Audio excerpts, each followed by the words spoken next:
Hello everyone, my name is Carlie Hamilton and I'm here today with you for another scrapbook process video. This one is for my wedding album and it is the 94th layout that I have made this year. So for this layout I wanted to use my new roller stamp thing that you can see here, and I don't have a big ink pad that's really easy for me to roll on to get this thing inked, so I have to like spend half an hour each roll trying to ink it up on this little tiny ink pad, but that's alright. Luckily I do have those ink pads and I've got a couple of colours with them, so that's all good. So I've just used this one, it's a hearts one, and I've just rolled all over the page with a little bit of emphasis on where I'm going to place the photos. So it's sort of like making a grounding to my photos. And these photos are the first photos in my album of the ceremony beginning. So I've got a double matte for these photos, so I've matted them first in the bluey green color and then again in this pink. It's like a chevron pattern. Now I'm looking at this background and I love it, but I feel like it needs a second color in order to get a bit more depth out of the back. So I roll it first under where I know that my photos are going to go, just to test it out, and I like the look of it. So I do it a bit more across the page. And yeah, as I said, I think that just adding a second color really helps to add a little bit more depth to the page. And the great thing about that roller stamp is that it has little bits of the metal prongs that you can just whack it on your desk and not worry about getting your desk dirty, and then you can clean it up later if you so desire. So I ink the edges of my photos and stick them down, and I'm trying to use a lot of my washi tape lately. So with this one I get out a nice soft pink like a triangle pattern washi, and then I spend half an hour trying to get it under the photos here in a nice sort of straight manner. And this is one of my more successful attempts at getting washi tape nicely under my paper, and I don't know why I always think of it after I've stuck down my photos, but that's what I do. So now I get out a whole heap of my embellishments that I've actually just got sitting here in my embellishment center. I just keep on my desk a whole heap of embellishments that I could use in the project that I'm currently working on. And I bring out a couple of things that don't really grab me, but the first thing to grab me is this lace. No, hang on, doily. So I like the doily. I chop it up into half because I'm going to stick it under there.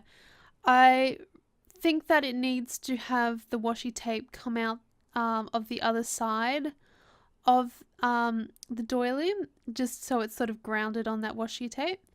And after cutting that in half, I think maybe I want to have a little bit of a bigger doily, so I grab another size up and chop that one up in half and decide on that one. So once I've got the doily down, I sort of know how my visual triangle is going to go, and I guess I sort of always kind of gravitate towards this visual triangle style a lot of the time. So I'm thinking from the top left down to the bottom left and then across to that section there with the doily is how I'm going to have this page sort of read. Now this container here is full of a whole heap of different larger embellishments that are still in their packaging, and this box here is a Project Life mini kit box, which I now have a whole heap of die cuts and stickers and everything like that in there.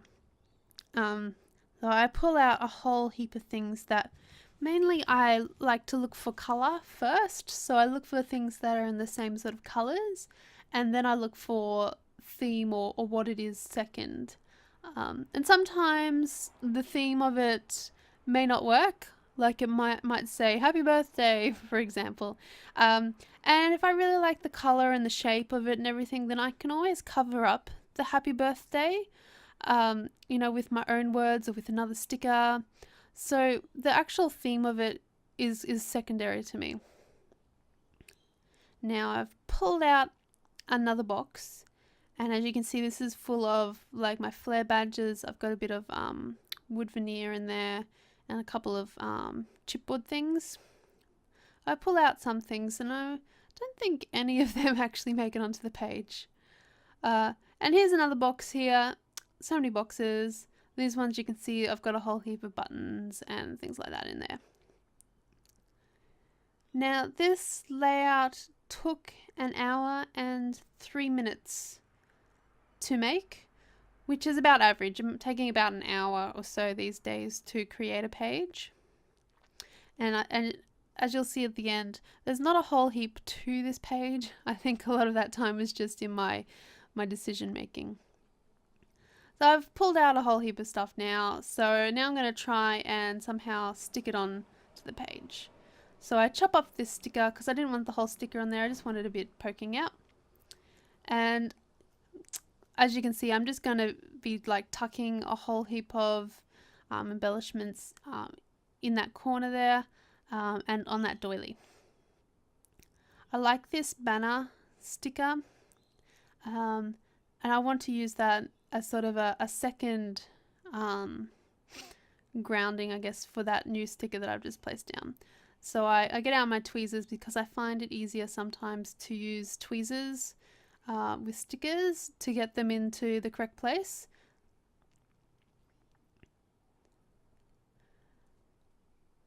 This here is a bit from the Maggie Holmes flea market chipboard stickers, and it's sort of the outline of a heart, and I really love it and I want to somehow get it on this page, but I feel like because it's see-through it needs something under it. So I have these like circle shaped things which I actually cut out from a piece of pattern paper from Jelly Bean Soup, and I stick that under there, and I don't think the one looks right, so I get out another one, cut it down because I just roughly cut it out a bit nicer. I can't speak today. And then I stick that down on to make a sort of a cluster, and I think that looks a little bit better, a little bit more interesting.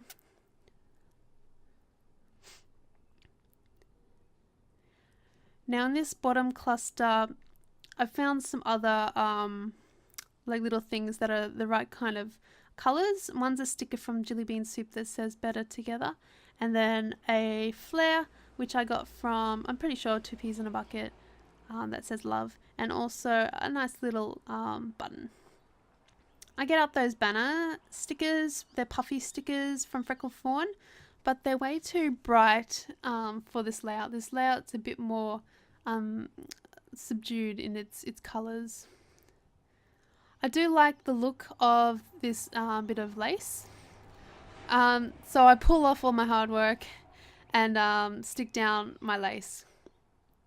I find that the lace doesn't stick very well like it's not easy to pull off from that bit of I can't remember, ribbon adhesive, so that was a bit of a pain to get off, and then just stick everything back down on top of it.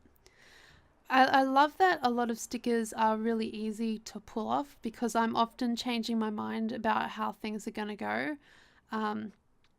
so that's one good thing.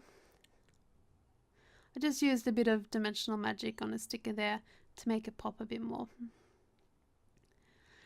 Now that I have, this is pretty much how my layout's going to go. I look through a whole heap of my other embellishments that I've got there on the desk, but I decided it's time that I need to stick down my title. So I get out my tweezers and I start to put down the title, but then I notice that it doesn't look right. It needs something underneath it to sort of ground it and bring it together onto this layout. So I get out another piece of the washi tape that I've used previously, and it's a little bit less straight than my other efforts, but that doesn't matter. I kind of like it being a little bit askew, and by putting that down, it helps really bring make the title seem like it's a part of the layout. One tip I like to do is to just use my scissors to pop out like the little centers of ease and things like that, especially when the letter stickers are tiny like this. It's just so much easier and quicker.